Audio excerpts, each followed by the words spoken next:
this particular competition goes rather rapidly, and it's a good idea before I punch the start button for any individual presenter for you to say whatever you have to say for the sake of the audience, you know, and let them in, if they're in a role, tell us what role we're in. And I'm supposed to read this this paragraph to you all, so we're all on the same page, as they say. Imagine that you are an employee of the company whose case you've been studying. You're at a meeting in which people are discussing the issue. However, no one has brought up ethics. There's a pause in the conversation. You have 90 seconds in which to convince the other people at the meeting that there are ethical issues that need to be addressed. You don't have to argue for a solution. You just need them to see that there are serious ethical issues here. One member of the team will do this. Is everybody on board with that? I'm sure you've read that before. Are there any questions? Okay, we'll get started. And we'll go in the order in which you appear on the color chart outside, which is the order Navarra, Doral, Melbourne, Illinois, and Wyoming. Okay? So Navarra.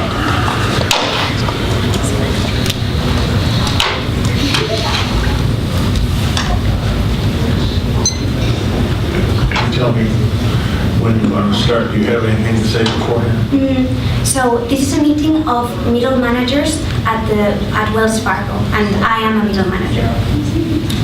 Okay. Great. Go ahead. If I may speak, I think that we're really missing the point. It is true that fake accounts are illegal, that more than 5,000 people have been fired, and that this has damaged our reputation. But no one has really discussed why this happened. For years, we have followed other bankers in the sector using sales goals to compensate our employees. But But we haven't really foreseen what the impact of this retribution system will be for our corporate culture. Could it be that these systems have pushed our employees to act unethically? And if other bankers were doing the same, why has it only happened to us? Actually, it's quite easy to imagine. Imagine that a worker is asked to open a fake account for the first time. He's probably shocked and refuses to do it. I wouldn't do it. And then the second time and the third time, the same happens. But after a while of seeing that everyone else is acting unethically, he will probably end up doing the same thing. And there you have it. You have normalized wrongdoing. But now imagine that this is not only one person, but rather thousands of people doing the same thing.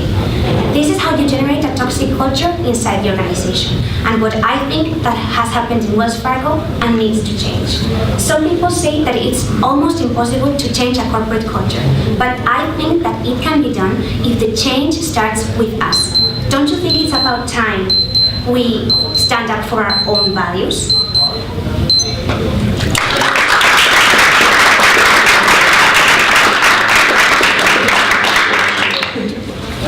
Thank you very much.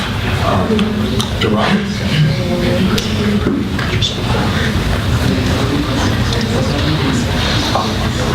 So I'll be addressing the controversy surrounding the construction of the Dakota Access Pipeline, and I'll be speaking to other members of Energy Transfer Partners, which is the company in charge of the construction of the pipeline.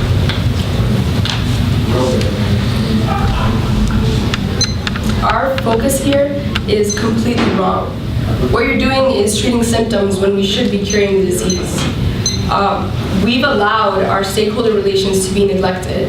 We rerouted our pipeline away from Bismarck and their water supply and redirected it towards the Standing Rock Sioux tribe and their primary source of drinking water. This is textbook environmental racism.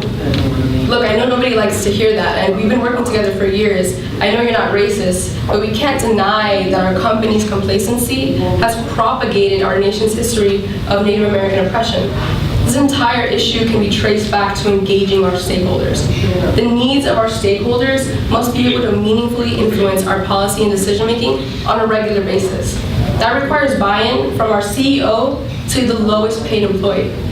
Keeping a firm touch on the pulse of our stakeholder communities is necessary to internalize the dissent our company is bound to face in the future. Wouldn't it make sense to fight our battles in boardrooms instead of newsrooms and courtrooms? As of now, our shareholder value is bleeding. We're facing a PR nightmare, and our actions have even cost lives. If we're not willing to muster the courage to make the changes necessary to affect our corporate culture, we will continue to destroy our company and the communities we're meant to be serving. Thank you.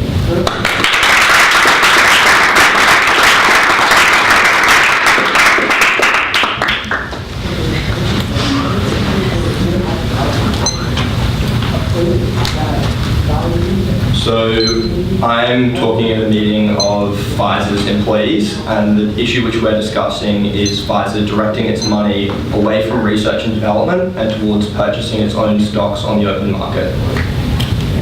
Good to go? When we evaluate any decision which we as a company make, we need to refer back to one thing, and that is our purpose as an organization. Pfizer, as a company, aims to bring life-changing medications to consumers through innovation. By spending billions of dollars purchasing our shares on the open market and cutting at the same time from research and development, I think it's very dubious as to whether or not we are reaching this purpose. As a company, we aim to act principally, but we also aim to achieve these outcomes. By focusing on the short-term performance of our shares, we are not acting principally.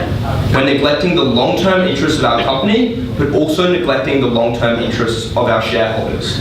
If we are to fix this issue, it's essential that we keep ethics in mind and put at the core of our executive incentives the purpose of our company. But just as importantly, we need to consider the outcomes which our company is looking towards. By cutting from research and development, we're not just cutting from our drug pipeline, we're also cutting from the capability of our company to produce drugs which could save the lives of millions of consumers. It's important for us to recognize, therefore, that we need to act now to remedy this problem, but just as importantly, if we are to realign our company with its true purpose, we need to act with true conviction.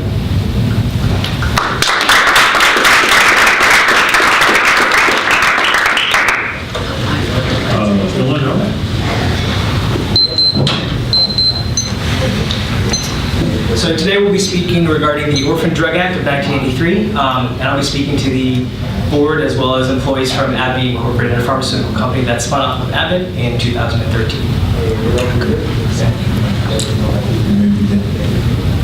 We need to address the elephant in the room, AbbVie's orphan drug strategy.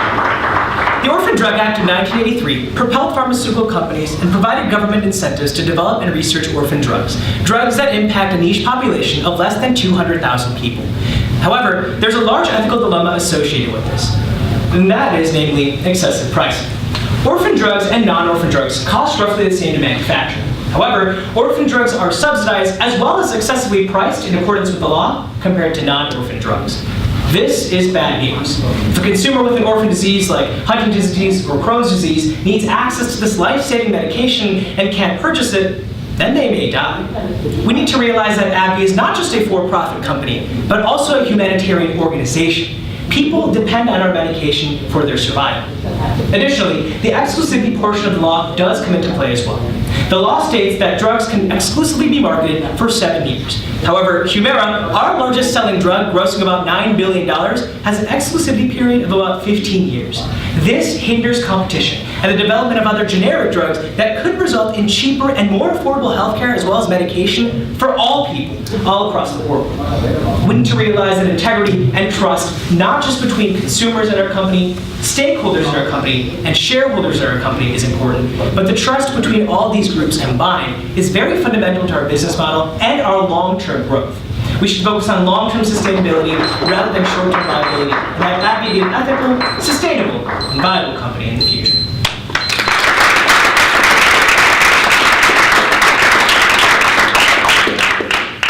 And last but not least, Wyoming.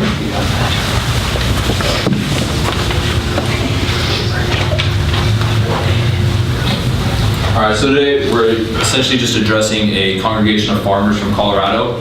addressing the buy and dry taxes that are taking place, which are essentially just municipalities buying out farmers' water and transferring the water and drying out. And I'm just a farmer in the congregation of farmers as well.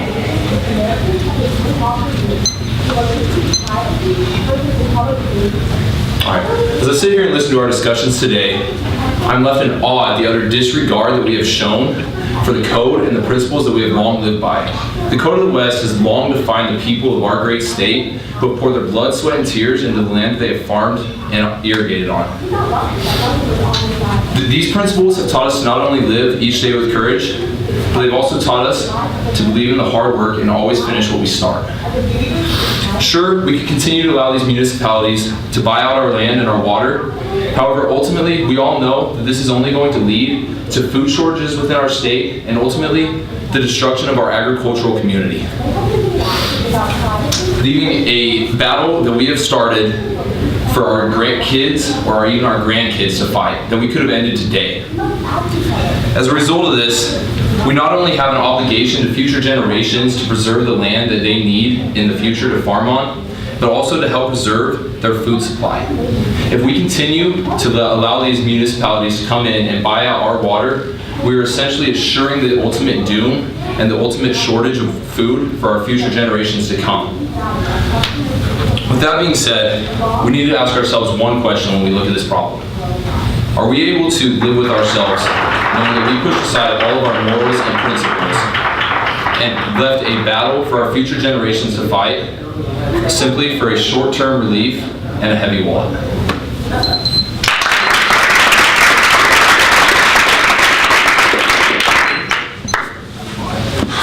Boy, that went fast.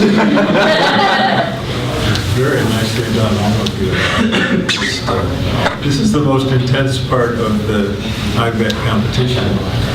And the beautiful thing about it, I'm not even moving over here. The beautiful thing about it is that the competition is like a telescope. You start with your 25 or 30-minute presentation yesterday, and you tighten it up around ethics for the 10-minute this morning. And this goes right to the core. This goes right to the center of what it is you've been working on. And it's beautiful to see how you do it. Some of the teams in this room I've heard before, and so I knew the backstory, but others I didn't. And the idea is that someone who's not heard from you before gets the very central message that you came. It's a great exercise for you and for the judges too. Thank you. Free to go. Go soak up some sun. You know the banquet's going to be